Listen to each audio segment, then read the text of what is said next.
primeira edição do Jornal Noroeste de hoje, falando de emprego, a CDL de Vazante divulgou no final da manhã dessa última terça-feira a abertura de 20 vagas de empregos na cidade.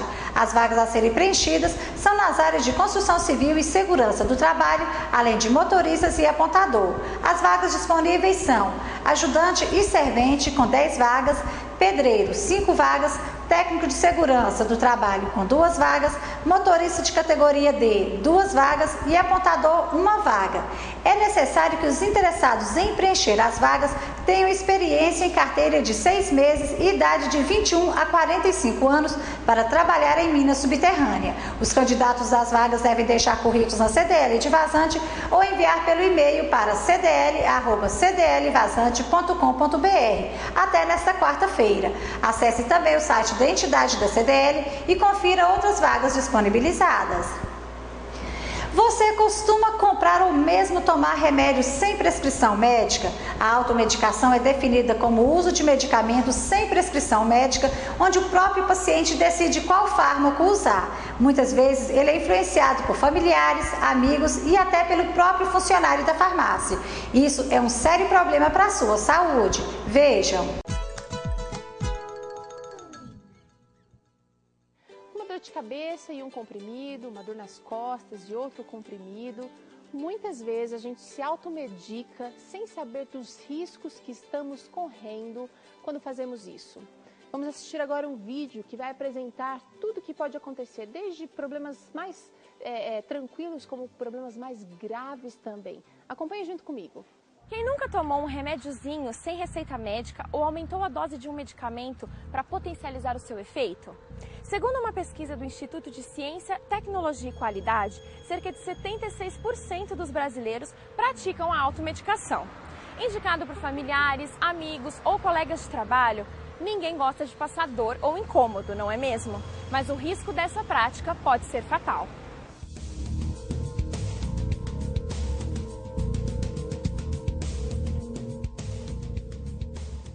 Por que é tão perigoso a automedicação? Primeiro que acontece um agravamento da saúde, então as pessoas usando inadequadamente o medicamento, ele pode esconder determinados sintomas. Pode causar também dependências, pode causar processo de alergia, né, gerar processos alérgicos, até mesmo comprometer a eficácia dos tratamentos.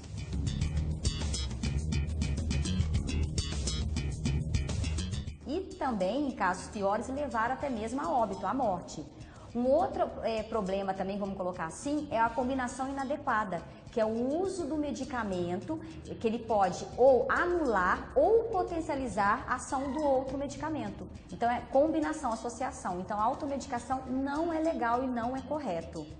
Então a automedicação não é indicada para nenhum tipo de caso, certo? Como nenhuma dor de cabeça, que o pessoal acha que é uma coisa leve, suave, e nenhum caso mais complicado como uma infecção. Então a automedicação você tem que ter uma orientação de um profissional qualificado, de um médico, de um farmacêutico, para você ter certeza dentro das dosagens, das prescrições, dos intervalos a serem tomados com segurança. Que fatores o médico leva em consideração a prescrever, então, um medicamento? Primeiramente, são os sintomas, os sinais, as queixas que o paciente está chegando no consultório e falando para o médico, né? Então, ele vai perguntar, quanto tempo você já está com essa dor? Você está tomando algum tipo de medicamento, fazendo algum tipo de tratamento, que isso é de extrema importância. Histórico familiar também, em alguns casos, isso é de grande relevância. A idade também da pessoa, do paciente.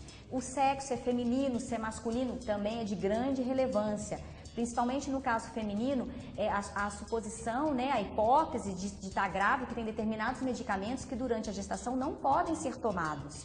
Então, isso é de extrema valia, essas perguntas, esses questionamentos, ainda se acontecer resquício de alguma dúvida, de alguma suspeita, o médico pode ainda pedir exames né, laboratoriais, para ter a certeza e depois chegar à prescrição médica e identificar realmente qual é a patologia. Então, as queixas, os sintomas, os sinais que o paciente fala para o médico, não omitindo nada, sendo bem sincero, falar com ele qual medicamento você está tomando ou que já tomou também, é de extrema importância também comunicá-lo, algum quadro também de infecção, ou que está fazendo, vai fazer ou já fez uma cirurgia de maior extensão, né? Isso também é importante comunicá-lo, para depois ele chegar a uma prescrição certa, objetiva e com eficácia de tratamento para aquele paciente.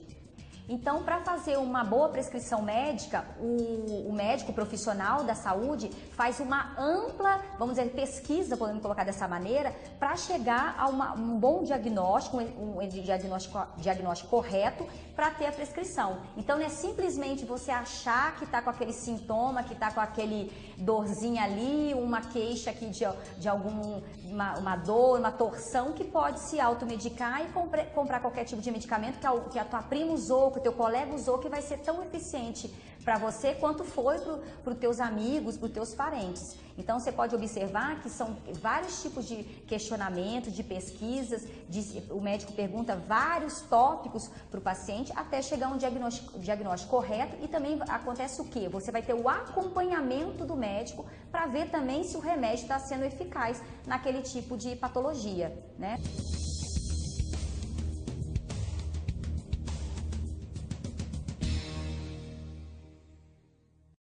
Se tivermos um problema de saúde recorrente e usarmos o mesmo medicamento, isso é legal? Isso é correto?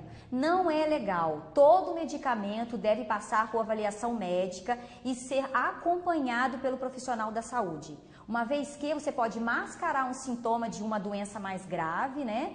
E até mesmo viciar o organismo. Isso é extremamente perigoso. Viciando o organismo não vai ter a sua defesa natural. Então não vai conseguir combater as doenças, as moléstias, porque você está tomando medicamentos que acha que são parecidos com o que você teve anteriormente. Então vou tomar o mesmo medicamento e às vezes são parecidos, não são iguais. Por isso a importância de você voltar ao profissional da saúde, ao médico, né? E fazer todo o processo de falar com ele dos sintomas, ele vai perguntar todo se você já tomou, já está tomando algum medicamento, aí sim é o correto, né? Porque pode trazer riscos graves à saúde, levar até mesmo a óbito, e isso não é legal. Que substâncias são usadas com mais frequência? Nós temos os anticonvulsivantes, os ansiolíticos, os analgésicos, os antigripais, que são antitérmicos associados com os analgésicos, os antidepressivos e os anti-inflamatórios. São os usados com mais frequência pela população.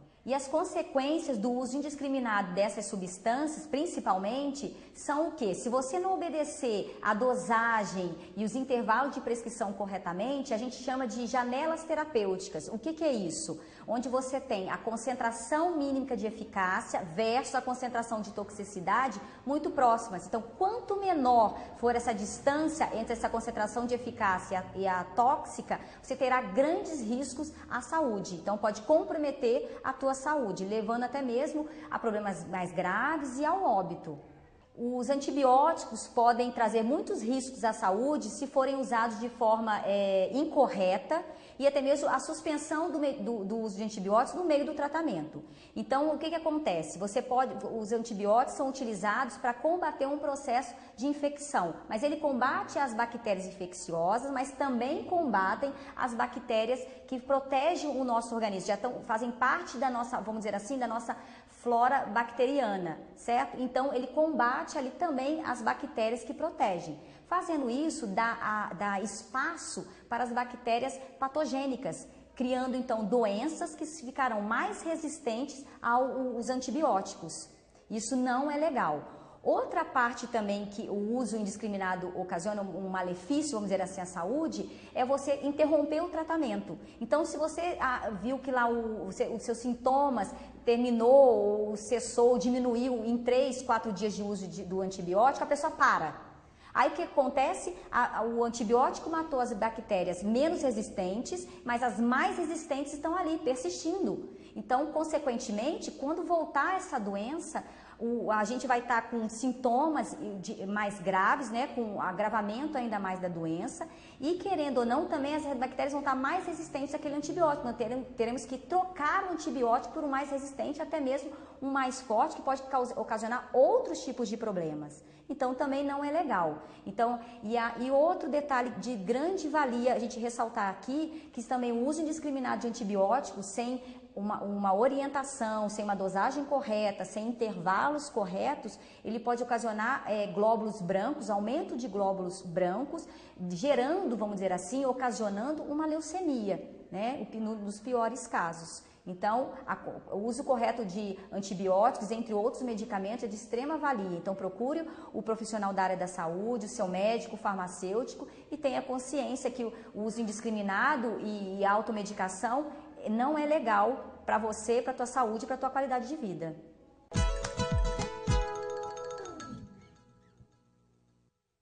O PROCON do Rio de Janeiro autuou a Caixa Econômica Federal por publicidade enganosa na Mega Sena da virada sorteada no último dia de 2015. Durante todo o mês de dezembro, o comercial divulgado pelo banco na imprensa informava que o prêmio seria de mais de 280 milhões de reais. No entanto, o prêmio dividido pelos ganhadores foi de aproximadamente 246 milhões. Em nota, a Caixa informa que as previsões de prêmios de loterias levam em consideração uma série de variáveis que podem se confirmar ou não como acumulações em concursos anteriores. As loterias da Caixa estão perdendo credibilidade entre os brasileiros. Nesta semana, a Caixa demorou mais de 30 horas para divulgar que o concurso sorteado no último sábado não teve ganhador. Além disso, nos últimos meses de 2015, a Mega teve diversos sorteios com seguidos acúmulos. Quando o prêmio saiu, apenas uma aposta de Brasília levou a bolada de 205 milhões de reais. O senador Álvaro Dias questionou oficialmente o banco a respeito das suspeitas de que sorteios da Mega Sena são alvo de fraudes. Nas redes sociais, brasileiros também questionam a lisura da loteria. Os preços internos do açúcar cristal atingiram em dezembro o maior patamar desde janeiro de 2012, de acordo com os cálculos do CPEA. O indicador registrou em média mensal de R$ 80,57 a saca de 50 quilos, com 5,4% maior que a de novembro, com 76,44 centavos a saca, e 40,3% superior na comparação anual. Em janeiro de 2012, o índice que tem como base o Spot Paulista foi de R$ 80,70 a saca. Os valores foram deflacionados pelo IGP-DI de novembro. Na última semana de dezembro, a remuneração com as vendas de açúcar cristal no Spot Paulista foi 14,28% superior à das vendas externas, enquanto a média semanal do indicador de açúcar cristal CPEA foi de R$ 82,12 por saca. As cotações do contrato com vencimento em março na Bolsa de Nova York equivaleriam a R$ 71,89. Previsão do tempo.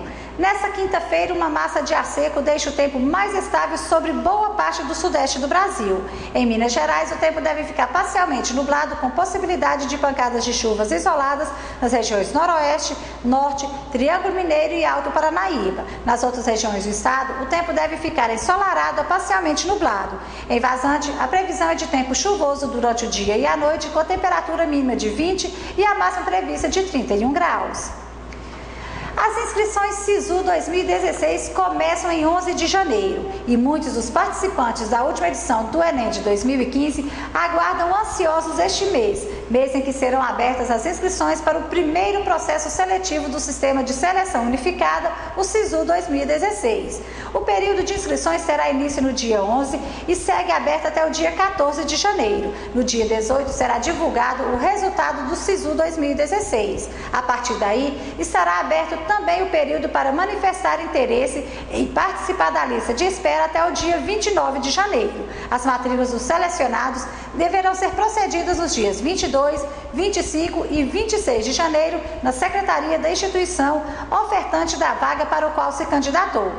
Durante o ano, são realizados 2 processos seletivos, um no primeiro e outro no segundo semestre. O processo seletivo do primeiro semestre vai acontecer a partir de 11 de janeiro, após a divulgação do resultado individual do Enem 2015. As inscrições do SISU 2016 são gratuitas e podem ser realizadas apenas no endereço eletrônico sisu.mec.gov.br. No ato da inscrição, o participante deve informar seu número de inscrição e senha cadastrada na sua participação da última edição do Enem. Vale lembrar que o sistema não aceitará dados de participação de edições anteriores do Enem 2015. Começo de ano, crianças de férias em casa e aquela alegria geral.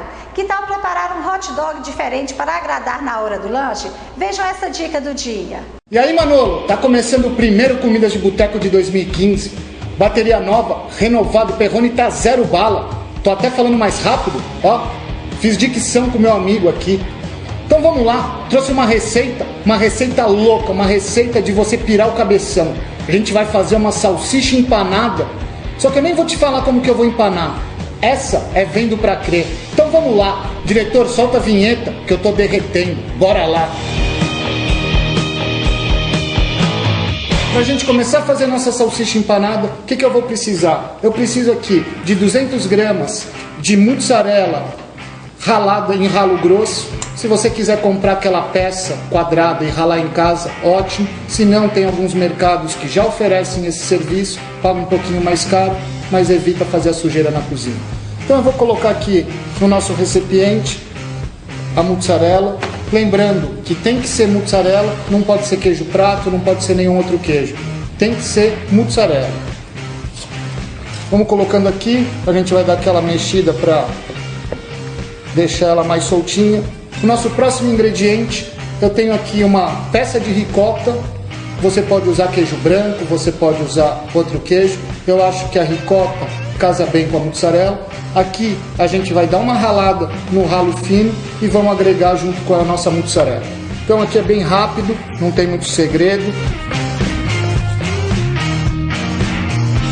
Bom, aqui com a nossa ricota ralada, nosso queijo mussarela aqui no recipiente, a gente vai fazer o seguinte: vamos pegar uma maionese da sua preferência, vamos colocar uma colher de sopa estilo mãe, bem cheia, uma colher de mostarda. Lembrando que essa receita não é minha, essa receita eu estava dando uma sapiada em umas revistas, eu não lembro se foi na internet, em algum lugar. Achei a receita bacana, testei, fiz em casa, foi super aprovado, aí eu resolvi dividir com vocês. Não modifiquei a receita porque eu achei que a receita estava bem bacana, mas aqui se você quiser temperar com orégano ou alguma erva da sua preferência, fica à vontade. Agora a gente vai entrar com 1 xícara de chá de farinha de trigo e um ovo. Agora aqui é mão na massa, misturar, isso vai virar uma maçaroca. Aí a hora que a gente chegar no ponto, aí eu mostro para vocês como fica. Então vamos lá. Bom, minha gente, o ponto da massa é esse ponto aqui. Ela vai ficar uma massa que não vai ficar pegajosa, vai dar para trabalhar bacana. E agora, enquanto eu deixo a massinha aqui descansando, eu botei aqui algumas salsichas para dar uma leve aferventada, ou seja, não deixa ela muito tempo para elas não estufarem e nem para elas racharem. Rachar é capaz que rache, mas não deixa muito tempo, é só para aferventar. Bom, nossa salsicha está aqui, o que a gente vai fazer? A gente vai pegar nossas salsichas, é importante que elas estejam secas, então dá uma escoada na água, espera elas secarem, a gente vai pegar as nossas salsichas e vai cortá-las ao meio. É exatamente isso aqui que a gente vai fazer.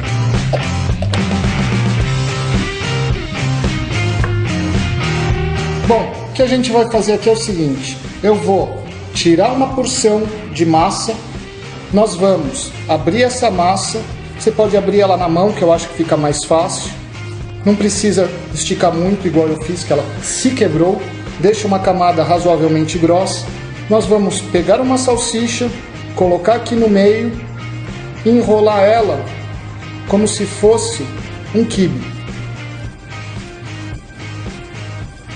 Então é isso aqui, ó. Deixa nesse formato. Vamos fazer isso com todas as salsichas. Se você fizesse apenas isso, a receita para mim estaria completa, não precisaria mais de nada. Você fritaria, ficaria, ó, supimpa, mas aqui o negócio hoje está meio over. Então a gente vai fazer tudo isso e depois eu vou dar o pulo do gato, onde eu achei que a receita ficou especial. Então vamos fazer tudo isso, daqui a pouco eu volto com todas as salsichas agasalhadas. Então até daqui a pouco. Bom, moçada, então para ficar um nível Pokémon 2, a gente vai fazer o seguinte. Eu tenho aqui batata, aquela batata congelada. A gente vai colocar um punhado de batata dentro do mixer e vai dar uma pulsadinha nela para dar uma triturada. Não pulsa muito, porque senão isso vai virar um purê de batata e não é o que a gente está querendo. Então vamos lá.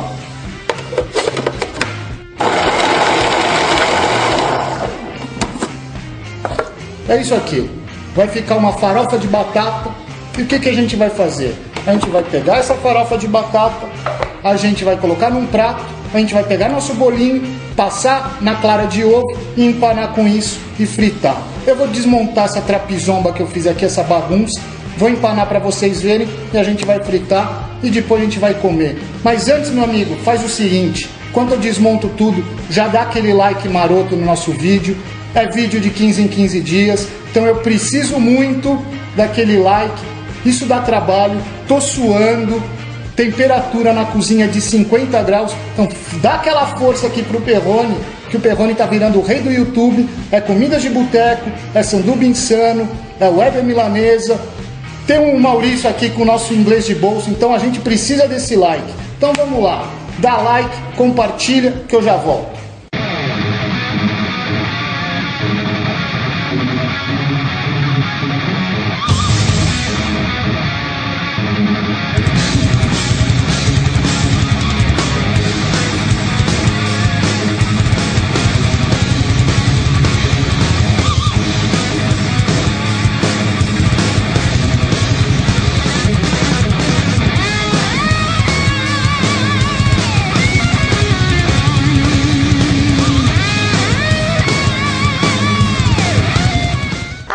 Este ano é obrigatório o uso do simulador de segurança veicular nas autoescolas para quem vai tirar a carteira de motorista e dirigir carros de passeio na categoria B. Resolução do CONTRAN, publicada em julho do ano passado, deu prazo até o dia 31 de dezembro de 2015 para que a exigência fosse implantada. Os motoristas que vão adicionar a habilitação à categoria B também devem ter aulas no simulador. O candidato que for tirar a primeira habilitação terá que fazer no mínimo 25 horas de aula prática. No total, 20 horas em veículo de aprendizagem, sendo 4 horas no período noturno. As demais 5 horas serão feitas no simulador de direção, sendo 1 hora com conteúdo noturno. Quem já tem carteira de motorista e vai adicionar a categoria B, fazerá 20 horas de aula, sendo 5 horas no simulador, onde os alunos têm reproduzidas as situações como ultrapassagem, mudança de faixa, direção com chuva e manobra em marcha ré. De acordo com o CONTRAN, numa segunda etapa, será obrigatório o uso do simulador para quem dirigir veículos comerciais, caminhão, ônibus e motos. Vamos agora falar de futebol? A Conmebol divulgou na manhã dessa última terça-feira a tabela detalhada até a fase de grupos da Taça Libertadores da América de 2016.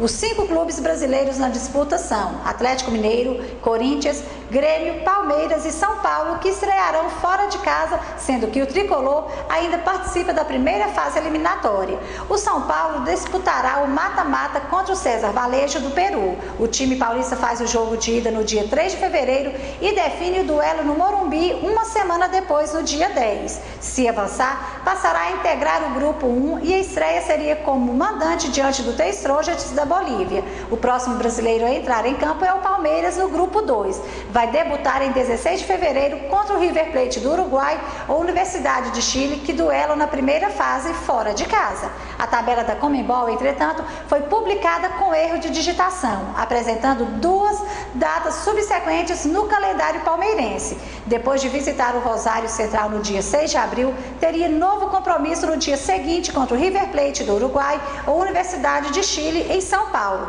Mas o último jogo do Palmeiras, na verdade, será no dia 14 de abril. No dia 17 de fevereiro, o Corinthians vai ao Chile jogar contra o Cobresal, em confronto do Grupo 8. A Conmebol confirmou que os jogos do Cobresal serão mesmo em seu estádio, o Cobre de El Salvador, no meio do deserto do Atacama. Também no dia 17, o Grêmio visita o Toluca, no México, pelo Grupo 6, e o Atlético Mineiro enfrenta o Melgar, no Peru, pelo Grupo 5. O ano nem começou direito ainda, mas 2016 promete fortes emoções para o bolso dos pais. Isso porque o preço do material escolar ficou até 30% mais caros. Mochilas, cadernos, massa de modelar, canetas e muito mais. Estes são alguns itens do material escolar que ficaram mais caros na lista de compra dos pais. A estimativa da Associação dos Fabricantes e Importadores de Artigos Escolares é que o reajuste seja de pelo menos 10%. Nós falamos com a gerente da papelaria criativa e ela nos explicou como está e a causa deste reajuste, que em alguns produtos já alcança a casa dos 30% mais caros. Carla, como que está o reajuste dos preços dos materiais escolares para o começo do ano de 2016? Então, como todo mundo está vendo a crise no Brasil e o que a gente vive hoje na economia, com a alta do dólar, teve um aumento sim, mas não foi um aumento relativo tão alto assim.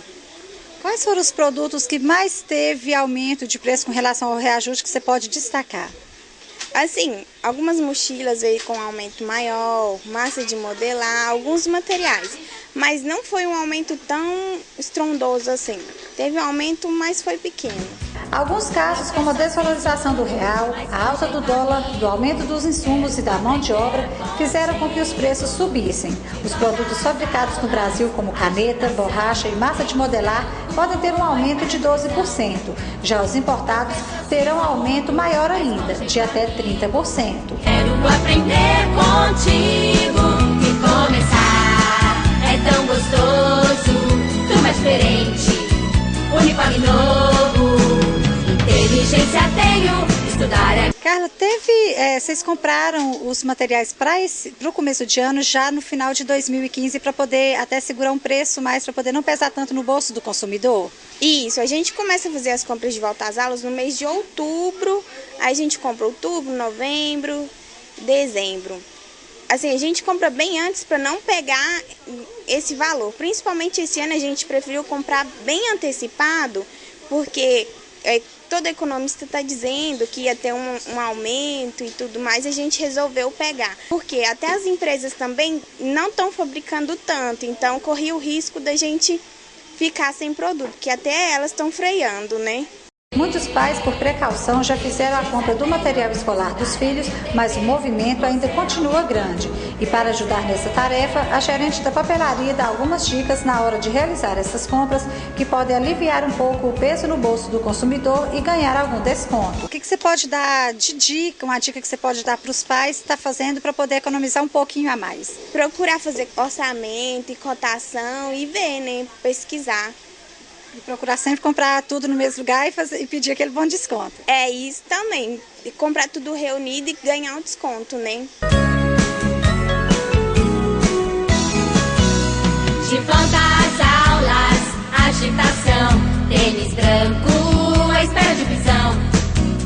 Professor sisudo, mas com jeito amigo, quero aprender contigo. E por hoje é só. Você pode conferir essa e outras edições da nossa página oficial do facebook.com/Noroeste Vazante e ter mais notícias diariamente no nosso site www.tvnoroeste.org. Uma ótima noite para você.